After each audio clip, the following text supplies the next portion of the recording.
ಇಂದು ಸಂಜೆ ಈಗಾಗಲೇ ಸಚಿವ ಸಂಪುಟ ವಿಸ್ತರಣೆ ಕೂಡ ಆಗ್ತಾ ಇದೆ. ಈಗಾಗಲೇ ಸಾಕಷ್ಟು ನಿರೀಕ್ಷೆಯಲ್ಲಿದ್ದಂಥ ಹಿರಿಯ ಶಾಸಕರಿಗೆ ಈಗಾಗಲೇ ಸಾಕಷ್ಟು ನಿರಾಸೆ ಕೂಡ ಆಗಿದೆ. ಈ ವಿಚಾರವಾಗಿ ಮಾತಾಡ್ಲಿಕ್ಕೆ ಈಗಾಗಲೇ ಹಿರಿಯ ಶಾಸಕರು ಮತ್ತೆ ಸಚಿವ ಸ್ಥಾನದ ಪ್ರಬಲ ಆಕಾಂಕ್ಷಿ ಇದ್ದಂಥ ವೇಳೂರು ಗೋಪಾಲಕೃಷ್ಣ ಅವರ ನೇರವಾಗಿ ಅವ್ರನ್ನ ಮಾತಾಡಿಸ್ತಾ ಹೋಗ್ತೀನಿ. ಸರ್, ಇವತ್ತು ಸಂಜೆ ಸಚಿವ ಸಂಪುಟ ವಿಸ್ತರಣೆ ಆಗ್ತಿದೆ. ನಿಮಗೆ ಸಚಿವ ಸ್ಥಾನದ ಸಿಗುತ್ತೆ ಅನ್ನೋ ನಿರೀಕ್ಷೆ ಇತ್ತು, ನಿಮ್ಮ ಜಿಲ್ಲೆಯಿಂದ ನಿಮ್ಗೆ ಆಯ್ಕೆ ಮಾಡ್ತಾರೆ ಅಂತ ಹೇಳಿ. ಕೊನೆ ಹಂತದಲ್ಲಿ ಕೈ ತಪ್ಪಿದೆ, ಕಾರಣ ಯಾಕೆ ಅಂತ? ಇಲ್ಲ, ಈ ಥರ ಮೋಸ ಆಗುತ್ತೆ ಅಂತ ನನಗೆ ಗೊತ್ತಿರಲಿಲ್ಲ. ಯಾಕಂದರೆ ಭಾಳ ನೋವಾಗಿದೆ, ಬೇಸರ ಆಗಿದೆ. ಇಡೀ ನಮ್ಮ ತಾಲೂಕಿನ ಜನ ಮುಖಂಡರು ಎಲ್ಲರೂ ಭಾಳ ಬೇಸರಲ್ಲಿದ್ದಾರೆ. ಯಾಕಂದರೆ ಈ ಅವಕಾಶ ಇತ್ತು. ಯಾಕಂದರೆ ಹಿಂದೆ ಅವರಿಗೆಲ್ಲ 3 ವರ್ಷ ಕೊಟ್ಟಿದ್ದಾರೆ. ಹಾಗಾಗಿ ನನಗೊಂದು ಅವಕಾಶ ಸಿಗುತ್ತೆ ಅನ್ನೋ ನಿರೀಕ್ಷೆಯಲ್ಲಿ ನಾವಿದ್ದೀವಿ.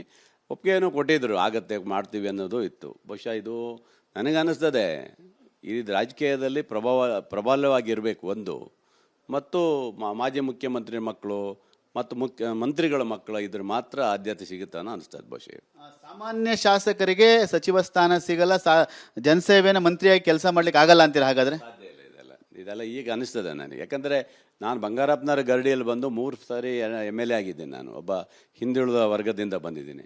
ಅಂದರೆ ನನಗೆ ಕೊಡಲ್ಲ ಅಂದರೆ ಏನು ಉದ್ದೇಶ? ನಾನೇನು ಪಕ್ಷ ವಿರೋಧಿ ಚಟುವಟಿಕೆ ಮಾಡಿದ್ದೇನಾ? ಪಕ್ಷದೆಲ್ಲ ಏನಾದ್ರು ಗೊಂದಲಗೊಳಿಸಿದ್ದೇನಾ? ಯಾವುದಾದ್ರು ಒಂದು ಸಣ್ಣದು ತೋರಿಸ್ಕೊಡ್ಬೇಕು ನೀವು. ಯಾವುದು ಇಲ್ಲಲ್ಲ.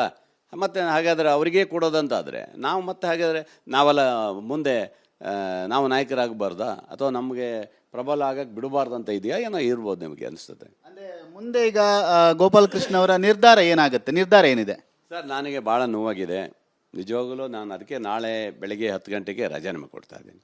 ನಾನು ನಿಗಮಕ್ಕೆ ಒಂದು ರಾಜೀನಾಮೆ ಕೊಡ್ತೀನಿ ಮತ್ತು ಅದೇ ಇದಕ್ಕೆ MLA ಗಿರಿಗೂ ರಾಜೀನಾಮೆ ಕೊಡ್ತೀನಿ. ಈಗ ಶಾಸಕ ಸ್ಥಾನ ಮತ್ತೀಗ ನಿಗಮ ಮಂಡಳಿ ಎರಡಕ್ಕೂ ರಾಜೀನಾಮೆ ಕೊಡ್ತೀರಾ? ಎರಡಕ್ಕೂ ರಾಜೀನಾಮೆ ಕೊಡ್ತೀನಿ. ಯಾಕೆ ಈ ನಿರ್ಧಾರ? ಏನಾದ್ರೆ ಯಾಕಂದರೆ ಈ ಥರ ನಮಗೆ ಮೋಸ ಆಗೋದಾದರೆ ಹಾಗಾದ್ರೆ ಯಾವ ರೀತಿ ಆಗಿದ್ರೆ ನಾವು ಇರಬೇಕು ಅಂದರೆ ಹೇಳಿ.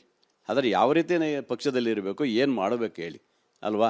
ಭಾಳ ಬೇಸರ ಆಗುತ್ತೆ. ಅಂದರೆ ಇಡೀ ರಾಜ್ಯದ ಜನ ಬೇಳೂರಿಗೆ ಆಗಬೇಕು ಅನ್ನೋದು ಇತ್ತು. ನೀವು ಕೊಟ್ಟಂತರಿಗೆ ಕೊಡ್ತೀವಿ ಮತ್ತು ಹೊಸಬರಿಗೆ ಆದ್ಯತೆ ಕೊಡ್ತೀವಿ ಅಂದರೆ ಎಲ್ಲಿ ಹೊಸಬರಿಗೆ ಕೊಟ್ಟಿದ್ದೀರಿ ನೀವು? ಯಾವ ಹೊಸಬರಿಗೆ ಕೊಟ್ಟಿದ್ದೀರಿ? ಒಬ್ಬಿಬ್ಬರು ಬಿಟ್ಟರೆ ಯಾರಿಗೂ ಕೊಟ್ಟಿಲ್ಲ. 3 ಸಾರಿ MLA ಆದರೂ ಮಂತ್ರಿ ಸ್ಥಾನ ಕರುಣಿಸಲ್ಲ ಅಂದರೆ ಇದು ಯಾವ ನ್ಯಾಯ ನೀವು ಇರ್ಬೋದು? ಯೋಚನೆ ಮಾಡಿ ನೀವು ಅಲ್ವಾ? ಹಾಗಾಗಿ ಬೇಳೂರವ್ರಿಗೆ ತಪ್ಪಿಸಲಾಯಿತು ಅಂತೀರಾ? ಕೈ ತಪ್ಪಿತು ಅಂತೀರಾ? 100% ಉದ್ದೇಶಪೂರ್ವಕವಾಗಿ ಬೇಳೂರಿಗೆ ತಪ್ಪಿದೆ. ಇರಲಿ, ಪರವಾಗಿಲ್ಲ. ಹಿಂದೆ ಎಲ್ಲ MP ಚುನಾವಣೆಯಲ್ಲಿ ಏನಾಗಿದೆ ಜಿಲ್ಲೆಯಲ್ಲಿ ನೀವು ನೋಡಿದ್ದೀರಿ. MP ಚುನಾವಣೆಯಲ್ಲಿ ಯಾವ ಥರ ಹೀನಾಗಿ ನಾವು ಸೋತಿದ್ದು ಎಲ್ಲ ಗೊತ್ತಿದ್ದು.